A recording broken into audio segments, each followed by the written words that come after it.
Mueller, let's go to a fourth episode of obstruction of justice in the form of witness tampering, which is urging witnesses not to cooperate with law enforcement, either by persuading them or intimidating them.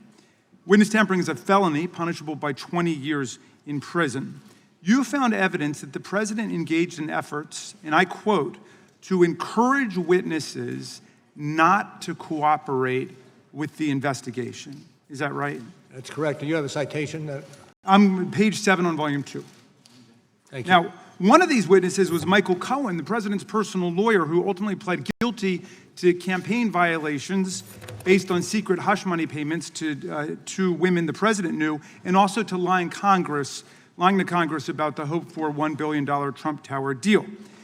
After the FBI searched Cohen's home, the president called him up personally, he said, to check in, and told him to, quote, hang in there and stay strong. Is that right? Do you remember finding that? If it's in the report as stated, yes, it is right. Yes, also in the report, actually, are a series of calls made by other friends of the president. One reached out to say he was with the boss in Mar-a-Lago, and the president said, he loves you. His name is redacted.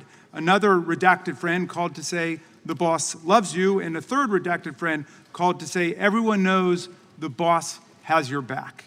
Do you remember finding that sequence of calls? Generally, yes.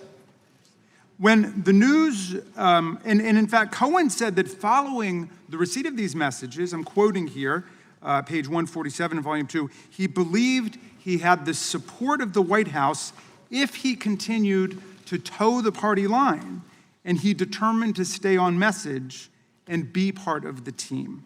That's at page 147. Do you remember generally finding that? Generally, yes.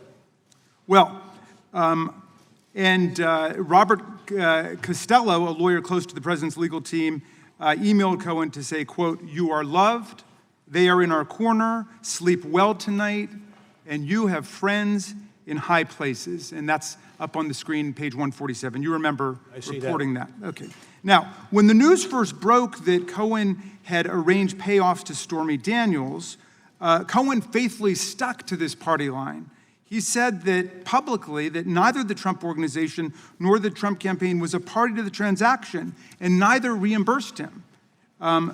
Trump's personal attorney at that point quickly texted Cohen to say, quote, client says thank you for what you do.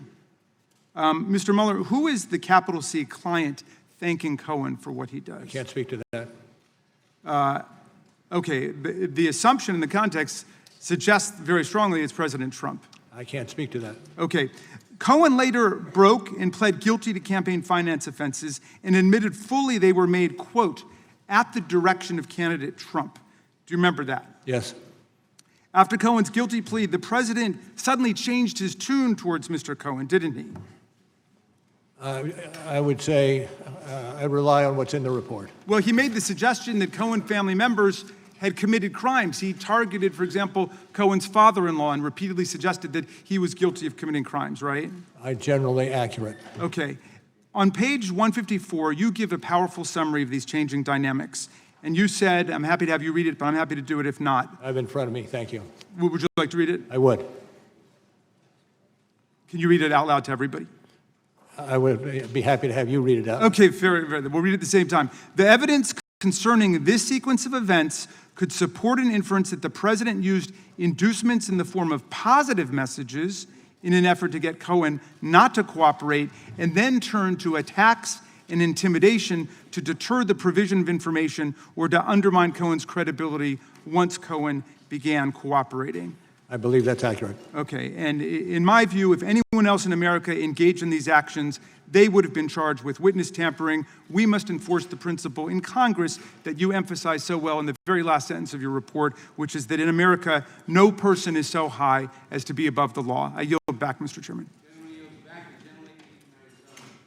Thank you, Mr. Chairman. Just recently, Mr. Mueller,